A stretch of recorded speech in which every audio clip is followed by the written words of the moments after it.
Yeah, I have no idea what to say to my customers. Not at all. I hate emails. I don't think anybody reads them. And so, why should I do it? I think we sound like our customers, don't we? Yes, we do. I'm BJ Flagg. And I'm Rich G, and this is episode 240, Powerful Email Marketing Ideas to Grow Your Business. Are you new to email marketing and don't know where to start?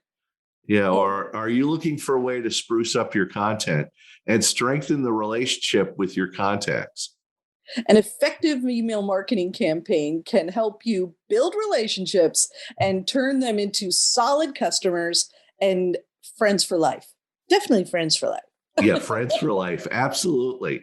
Well, we've got a lot of good tips. So our first action that you should take is get over your fears. And BJ and I have been talking about this.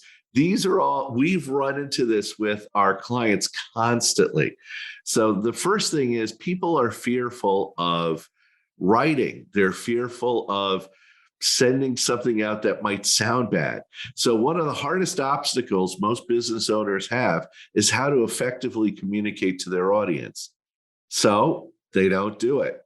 They procrastinate and prevaricate to the point where they miserably communicate with their audience in an anemic fashion, maybe 2 to 3 times a year.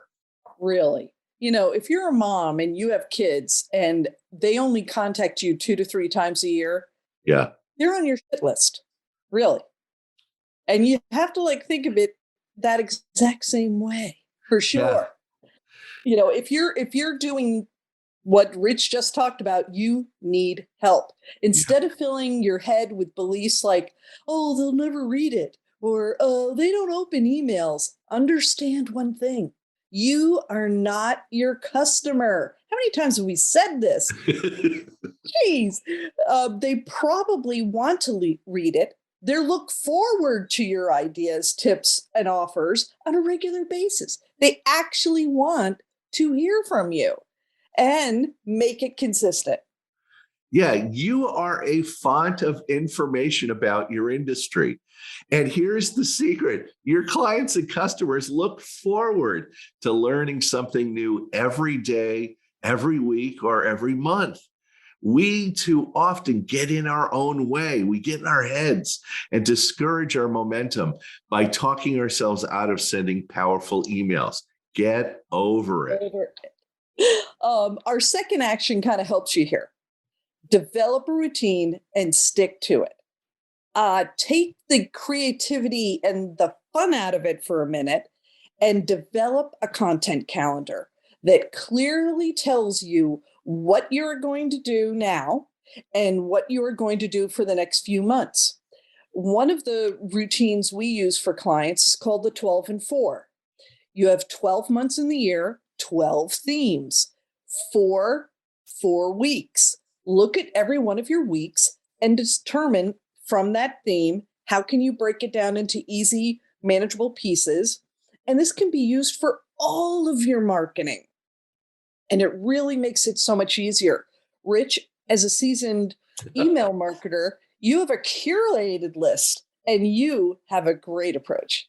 Yeah, I what I do is I come up with themes. Like right now, I'm in the middle of a theme of business tools that I've used in the past that help me run my business, help me when I was in corporate with leadership. And I'm doing a whole series of tools every week. And I'm getting tremendous open rates that are in the 40 and 50% open rate.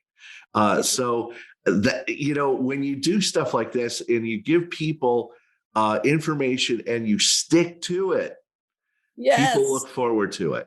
Definitely. And let's talk about the nitty gritty. What's in the newsletter? Actually, I want to kind of talk about thinking ahead. What are the holidays? When are your sales normally? When are you traveling for business and personal? The biggest thing is content and pictures and graphics and editing videos. Take the off times to collect all of this beforehand. Your future self is already thanking you. Yeah. Back to the content calendar. This stays open on your desktop. It has all your social media posts, your emails, your blogs, and podcast titles. This is your marketing dashboard you've been needing. Yes. So, And, for somebody like, Rich, who's been doing it for 12 years and has over almost 800 blog posts, so many, so many podcasts, he has in his mind exactly, he gets excited with the fact of what his next series is going to be. So we were talking about leadership just the other day, but I know you're not talking about leadership right now. You're talking about that in the future. yeah. So having the luxury of knowing that you've done this organization gives you the ability to be excited about what the content's going to be. Yeah. And I could be very strategic about what I'm writing about, or suddenly I run into a few clients that mention the same thing. I go, and I'll say this during coaching calls, I need to write about this. I need to write about this because it keeps popping up. And Right. I'll, like it happened a few months ago where clients were like, I'm having a hard time keeping employees. They keep leaving. I got to write about this. So I always think that, for you and I, because we're such avid readers, we might have that leadership theme coming up, but it's going to yeah. be completely different because we've read 3 months worth of books. It's going to be a completely different conversation. So don't worry about the fact there might be repeaters in there, but you're going to do it differently. So our third action is deliver real, actionable info. Don't sell. Okay. Nobody wants, you might run a business where frequent promotions on sales and new products work. Granted, if you're a supermarket or a butcher shop or something, and people want to know the price of steak, that's fine, but it only works for a short time. How often have you given your email to a company and then they inundate you with offers and sales and discounts, all wrapped around an urgent message? Buy now, get it before it runs out. It's ridiculous. People want insight. They want actionable information. You can throw in a promotion every once in a while, but don't do it if you do it all the time, people will tire and unsubscribe. If somebody abuses your attention, like Crazy Eddie email promotions, I'm gonna unsubscribe. I'm sorry. I'm not gonna stick around. Absolutely. It's crazy. Like if you're a clothing store, like men's clothing store, like Joe Bank or something like that, they constantly inundate you with sales. I would have loved a series of emails on how to tie your tie in different knots. Like, I don't know. Yeah, it's like I gotta go search for it, but it would be great. Here, this is how you tie a Windsor knot. This is how you tie. That would have been great. I would have You and loved I that. were talking about experiential marketing. The idea of a person new to purchasing a formal suit or something says, for my wedding, I wanted something completely different. And they take through video of choosing the right suit and why. I would watch that. I would Yes. watch that. Hello. Yeah. Car dealers that send out, we have a special on brakes and stuff. Hey, teach me how to do a 10-point check of my car every time I get into it. Walk around. Say this takes you 15 seconds and you're assured that your car's going to run right. I would love that stuff, but they don't think that way. They don't. No, give absolutely.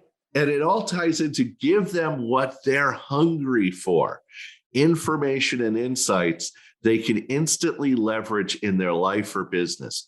Think of all your customer client issues, the complaints, the problems, write about them and give them solutions. Yeah. And you know what? Keep it short and simple.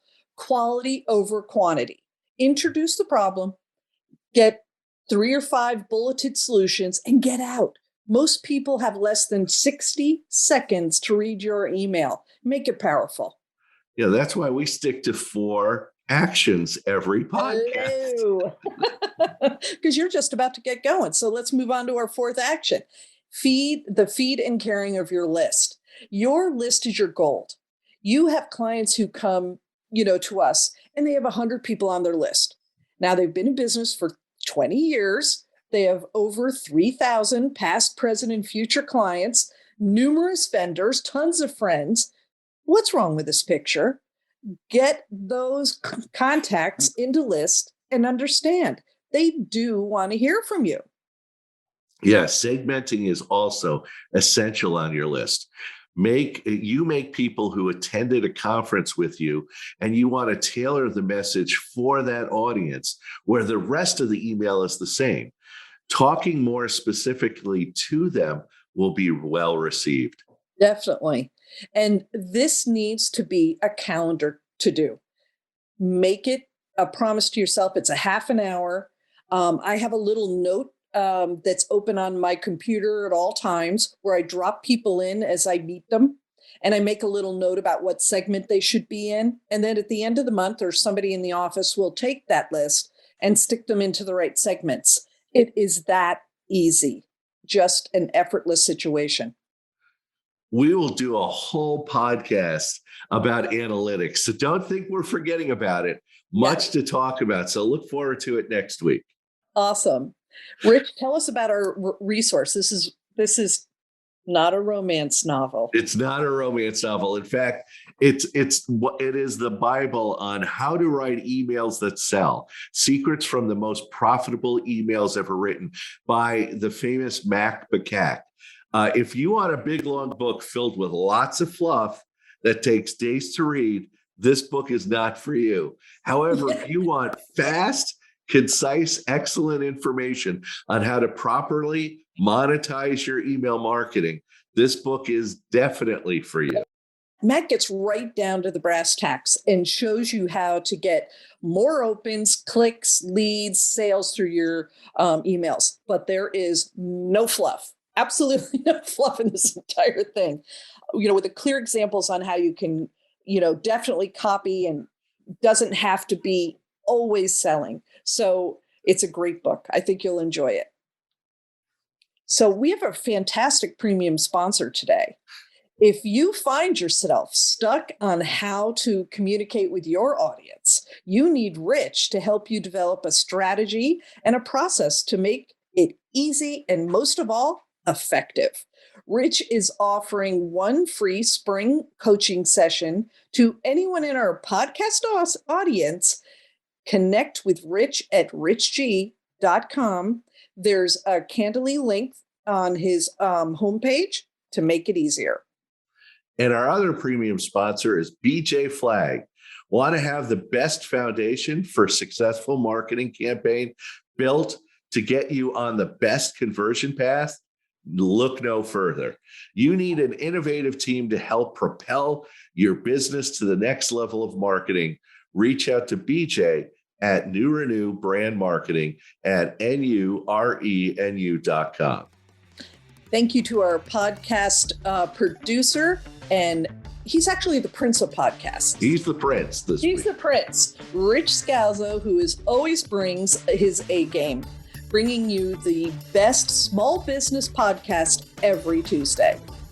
Have an unbelievable week and catch you later.